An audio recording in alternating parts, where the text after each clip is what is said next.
Morning, Mark. Coach. Morning, Coach. Hope you're doing well. Thanks for joining us, and go ahead. Thanks, Mark. Welcome, everybody. Hope you're doing well. We've had a good week's practice.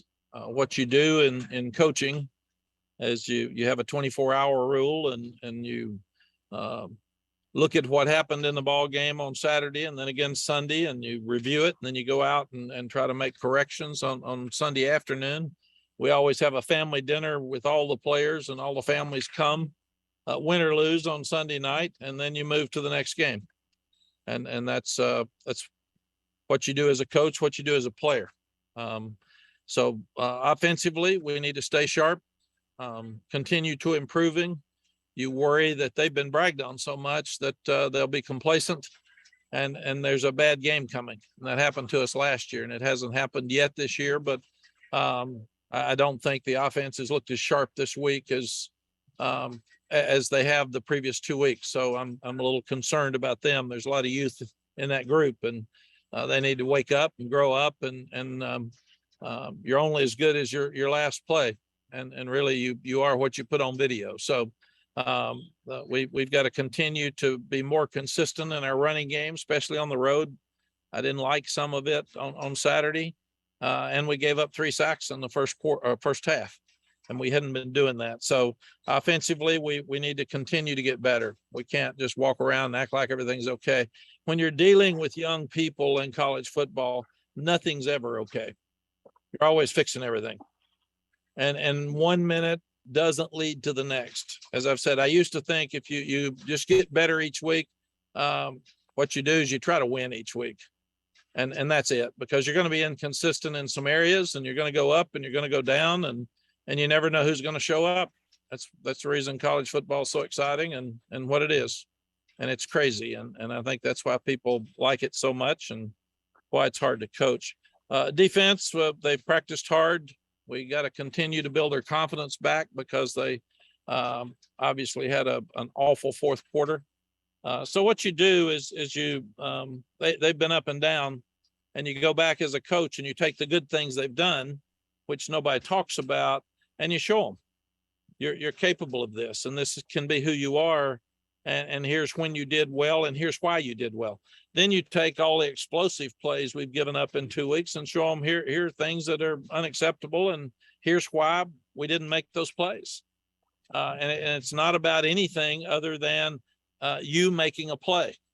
And so we've gone back through both of those and make sure that they've seen the highlights and the positives, and we've got to fix the concerns. And we obviously know we've got to play much better on defense to get where we need to be. And then you go back and look at the first 2 weeks of college football was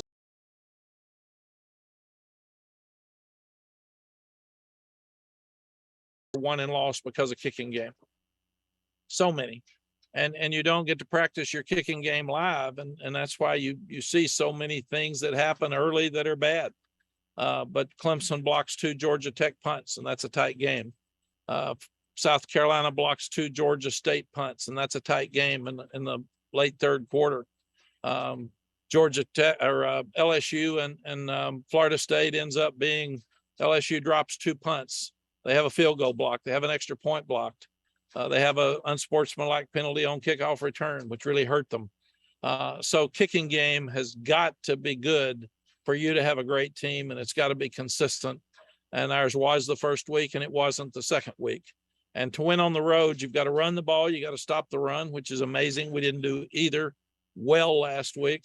And you've got to be good in the kicking game, and we're still able to win the game. So continuing to work hard to execute at critical times and keep working on the kicking game, because we did okay the other day until it really mattered when we kicked off late after the unsportsmanlike penalty. It really mattered until we punted. We had a short punt in the middle of the field and a good return, which led to a short field. So a lot of times when we talk about defense being poor in the fourth quarter, there was an offensive turnover. There was poor kickoff coverage that gave them the ball to 45. There was poor punt coverage that gave them the ball short. So also some of that. And then we said the 4 or 5 penalties that we still haven't gotten answers back from the ACC office on. We should get those back today so we can see what what their thought was. Georgia State, it's like playing Appalachian State. Sean Elliott was a great player for Coach Moore at Appalachian State. He and Sean Clark are very close, so they'll have every thought that Appalachian State had against us. They'll obviously share it with them because they're two programs that are very close to what they do. Granger, their quarterback's different than the one we played last year. They started winning when he came in the program. He's a transfer from Furman, and he can run, quarterback draw, and option. He can throw the ball off a lot of play action stuff, so he's hard to get to and hard to sack. And they can take risk. I remember last year, Coach Elliott faking a punt on us at maybe his only on 10, 15, 20-yard line. So he's going to take every risk, and I know they're going to feel like after they watch the App State game that they've got a great chance to win the game. Once again, we're the only Power 5 team to ever play at their place. So like last week, this will be the biggest game in school history for them at home. And they ran for more than 200 yards against South Carolina, who killed us in the bowl game, and South Carolina ran for just a little bit over 100. And the difference in the ball game were the 2 block punts. This will be the end of our 3-game season, and we start over. So we need to do everything we can do to try to come out of there 3-0. Questions? All right, thanks, Coach. As a reminder, if you have a question, please use the raised hand function, and we will get to you momentarily. Question 1 today will come from Michael Coe. Go ahead. Hey, Coach. It looks like there's some pretty heavy rains forecasted for Atlanta this weekend. Is that something that you've been talking about with the staff and with Drake, just, about handling a wet ball? Yes, Michael, we've practiced in the rain some in preseason because it rains here so much. And really and truly, it's supposed to rain more today down there than it was yesterday. So that may change 2 or 3 times. So we just told the guys, whatever shows up, we got to handle. And you mentioned the offense hadn't looked as sharp a couple of days in practice. Has it been turnovers? Has it just been penalties? What has that been? Missed assignments, getting whipped. I think feeling a little cool myself. Thanks. Thank you. Luciano, go ahead. Hey, Coach. I hope you're doing well, and thanks for your time. After playing one of the most important games in Upstate's football program history, you will be the first Power 5 program to ever visit Georgia State. Do you prepare games any differently when you know that they are that important to your opponent? No, you really don't. We have worked so hard to talk about playing to a standard of excellence because last year's team was so up and down. And that's why I'm concerned about the offense. I want us to play as hard as we can every week. And that's it. And until we do that, we're not going to be the program that we want to be. We're not good enough to be inconsistent and beat anybody. So we are working really, really hard to play to the standard every day. I've said some of you that don't focus all the time, there's a great chance you won't be focused on Saturday. So wake up, man.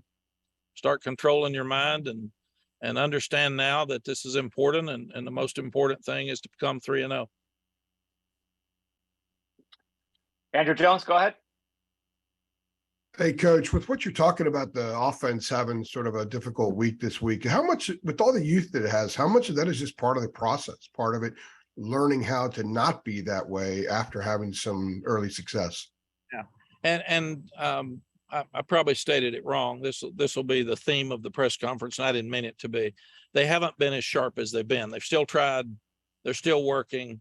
But I don't like some of the things I've seen. It's not that they didn't show up. It's not that they're not trying.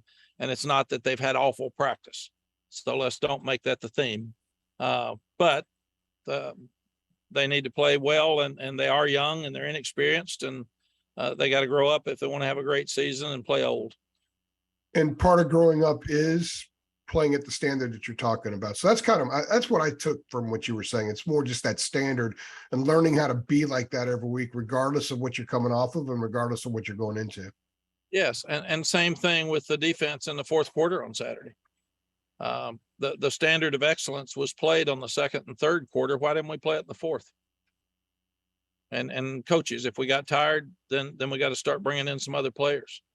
And kicking game, you got to do your part, because that goes back to looking bad on the defense. Maybe it wasn't all them. offense. Don't fumble the ball at the 30. So this is the ultimate team game, and it's hard. And there are things that you learn. We talk about teachable moments, and it's hard for people to understand that aren't in it every day. But we'll get down with an onside kick this weekend. We won't have a freshman coming off the bench and taunting somebody at the end of the game, and things like that we learned from last week. And if you can mess up as much as we did last week and still win the game, that's a great plus for your program, as long as you use it to learn and start doing a better job of playing up to the standard that you talk about all the time. Thank you. Thank you. CL Brown, go ahead. Hey, Mack, what would you attribute success so far in the red zone to? We have worked so hard on being more physical and moving the quarterback in the red zone. And that was one of the keys to improving our offense. We scored a whole lot of points, but we've also kicked too many field goals in my estimation. So CL, more than anything else, it was an emphasis from January 6th. When you had Michael and Javonte, you were just scoring anyway. And you were scoring a lot of points with Diami and Daz from out in the field. And it wasn't as noticeable last year. It was much more noticeable. So we've got younger skill guys now. We have got to score touchdowns instead of field goals. If we had scored a touchdown after Ced Gray intercepted the ball on Saturday, the game probably wouldn't have gotten back close. But we kicked 2 field goals in a row that helped them cut the lead. If we had scored a touchdown instead of kicking a late field goal against NC State, that game would have been over. So the whole point of emphasis starting in January, fewer sacks, which we've done, fewer tackles for loss, which we've done, and score touchdowns in the red zone. And really they're 8 out of 8. So we got to continue to do that and continue to grow on it. But we have worked more on short yards, goal line, red zone situations, 2-point plays than we've ever worked on, because those are things that we had not done well in our first 3 years.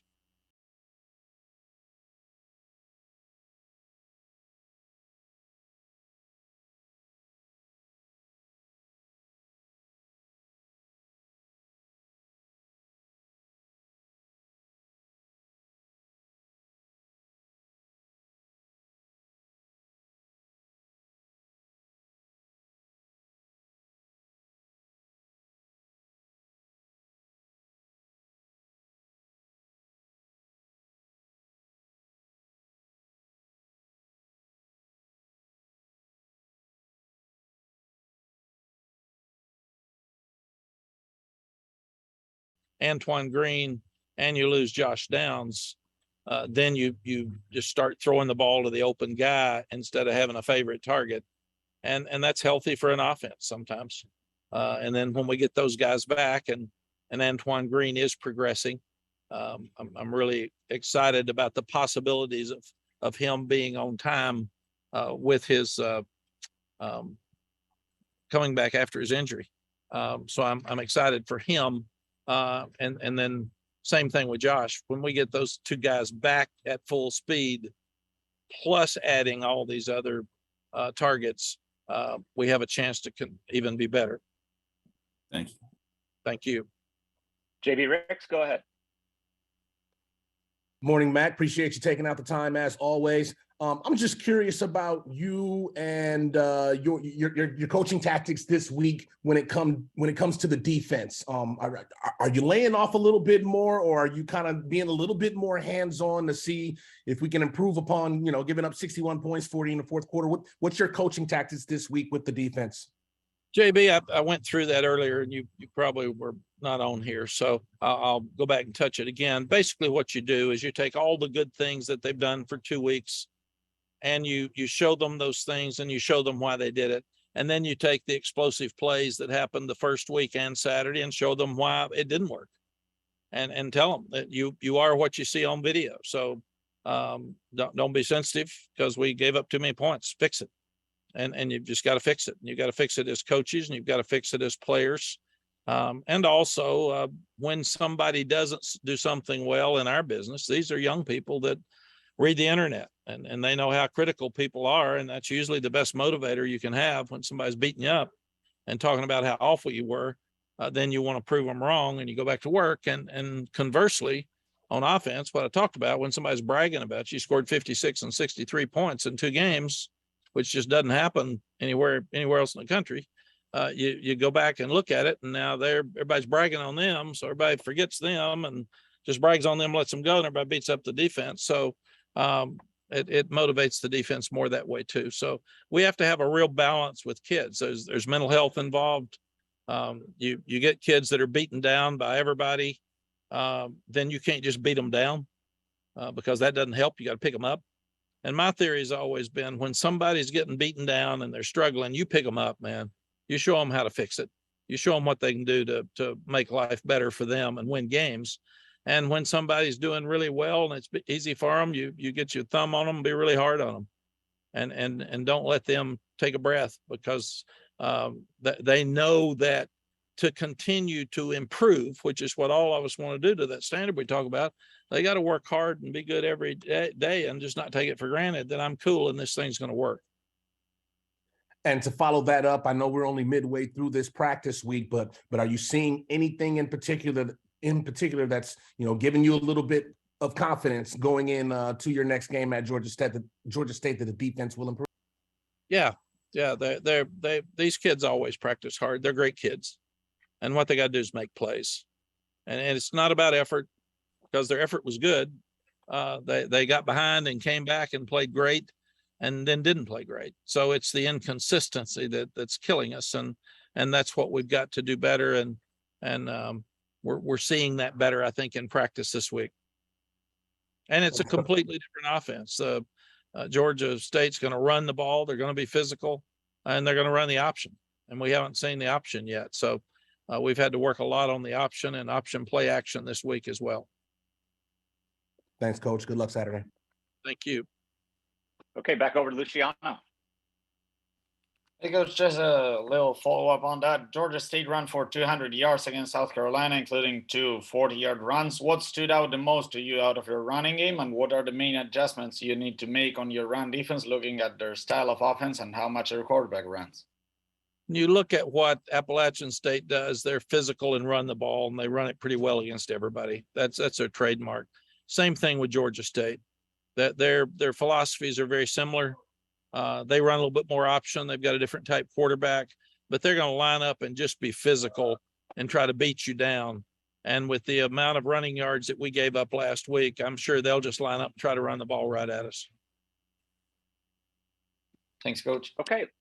Thank you. Let's go to Adam Smith. Hey, Mac.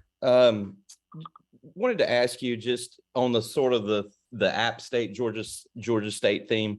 Do you think that, understanding this is a young team that you have, do you think that because of the experience they went through last week in Boone, can that translate to Atlanta this weekend, or does that just, are these things just different animals in themselves? The biggest difference, Adam, is that there was a lot of talk about last week's game because it's an in-state opponent, and we had never been there, but they were 42-7 at home. And everybody got an App State buddy that lives near them or next to them. There was a lot of talk about the in-state games last week, and this one's different. So it's important for our Georgia guys. Probably they'll talk to more buddies at Georgia State and down in Atlanta. We have a lot of Georgia guys, but it's just different. And that's why, as a coach, you try your best to get your staff and your players to play to a standard instead of a team. Because if not, you're going to be up one week and down the next. And that was so miserable last year. And I just couldn't stand it. I didn't ever know who was going to show up. So I want a team that shows up and a staff that shows up every day to practice as hard as you can and as good as you can. And that's why the offense has been good this week. They haven't been bad, but they have done some things. They've gotten whipped some by the defense. They've done some things that I didn't see in the first 2 weeks of games. So I'm making sure they're aware of that going through. But I don't want a team shows up sometime and doesn't. Alabama was one of the best teams in the country when I was at Florida State. We were awful.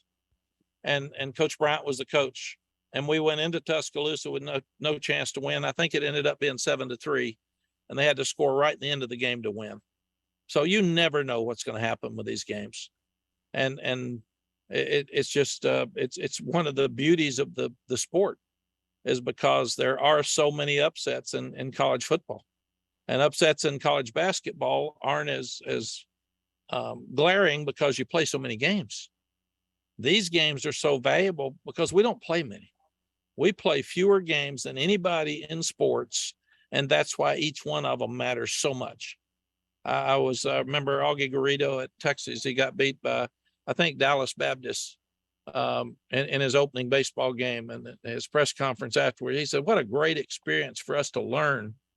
We've got a long year and we can learn a lot from this." And I thought, we line up and lose to Dallas Baptist, and it's not a learning experience, it's a firing experience. So it's just different. And that's just part of the sport that we coach. I didn't think you were going to pull Augie out of the hat there. Augie, a dear friend, and here's a guy won 6 national championships or something. So I mean, he maybe the best baseball coach ever. So still, it's just the approach you have to take. The freshman that you have left unnamed on the penalty on the onside kick, did you have him running the stadium steps? Did you have like some extra discipline for him? Like, how did you handle it with him? We handled it like we do any other penalty. We sit him down and talk to him, show it to him, and show him that's embarrassing and it's something that is not acceptable at this place. And he's very apologetic and he's very sorry he did it. And like I said, I was mad at him at one point during the game because he's sitting back there on the bench with his arms folded, not saying anything. And I should have gone back to stir him up then and say, get up here and get involved and be involved. And then when I didn't need him involved, he got involved. So that's just part of the learning process. So I don't think we'll see that happen again. I don't think we'll see us rush the field again. I don't think we'll see us go to the crowd during the middle of the fourth quarter again. I don't think all those things that showed up that aren't who we want to be Saturday will show up again. Very good, Mac. Thank you. Thank you. Coach, that was the last question we had for you today. So thank you so much for your time. Thanks. Y'all travel safe. We'll see you Saturday.